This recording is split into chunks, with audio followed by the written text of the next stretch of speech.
Hello everyone and welcome to the channel. In this video I'll talk about tips on how to help you make your first game.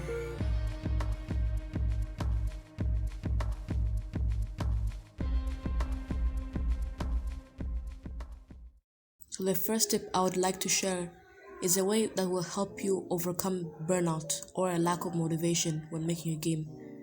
So most people can relate. You get very motivated and you work your A off. After a few days you feel like a Greek god. Then after a week or so, you struggle to keep consistency. Then from here, 1 out of 10 people will continue and proceed through their goals and push through. So not to be mean, but since you came to watch this video for motivation tips, you're probably not the top 10%. My tips can benefit you even if you're not the 10%, even if you are the 10%. This method was used by a famous magician, David Blaine, who stayed in ice, frozen, for a whopping 63 hours. And after he revealed his method, and it was called chunking, one of the reasons why you feel unmotivated is due to burnout or a struggle to start. Like, you know, you have to do it, but you're like, not today, I'll make up for it tomorrow. Chunking is a method where you tell your brain a small task to do that will take your brain to doing the task.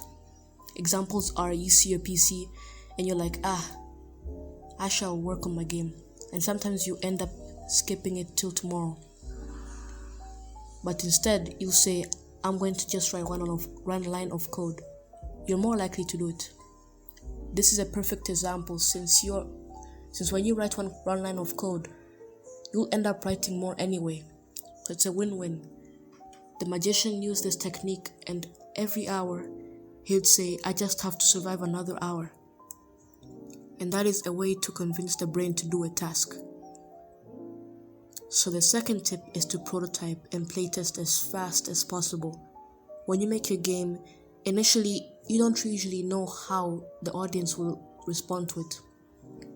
So you don't have to end up in a situation where you make your game for years and people just don't like it. So by letting people playtest your game as fast as possible, if you get a nice response, you'll get a good confirmation that your game is worthy. I used this method when I was working on my game called Lost Green Man. At first I was uncertain, but later, eventually things will click. The last tip I have for you today is going to drastically save time and repetitive strain, and it is outsourcing code. You can do this for free, and trying to memorize all the code can be a pretty frustrating task and can slow you down big time. You can outsource code even for free. Once you learn how to make basic move functions, you won't really need to memorize the complex stuff, like some of the things you might learn in tutorials. Ways to not have to memorize code is to Google search the topic and copy and paste it, or simply keep a library of code for a future game, or just use your first game as a reference to future projects. So to quickly recap the tips we just learned, the first thing is chunking, the second is prototyping and playtesting your game, and third is using various ways to sort of not have to memorize your code.